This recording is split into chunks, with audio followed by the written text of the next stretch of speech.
Embu County has joined 11 other counties in the country in processing of orthodox tea in a move that is geared towards boosting farmers' earnings and meeting the rising demands of specialty tea. Rukuriri Tea Factory is set to undertake the 300 million shilling project that is set for completion in 2024. Kenya tea factories have been embarking on diversifying their product portfolio and leaning into orthodox tea, whose demand has been growing in the international market. Currently, Kenya only produces 500 tons of orthodox tea against a demand of 2,000 tons. Embu County will now process orthodox tea in a project by Rukuriri Tea Factory, which will cost approximately 300 million shillings. Our traditional CTC teas, the prices are going down while the orthodox teas are going up.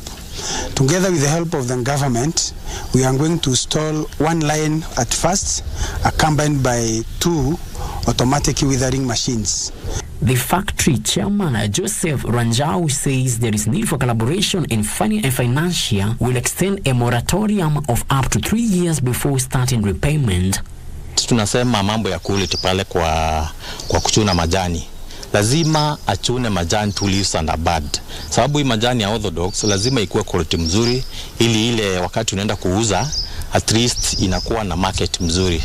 At the same time, plans are underway to have tea fortified products including beer and wine, according to Tea Research Institute. Frederick Muki for Lunchtime News.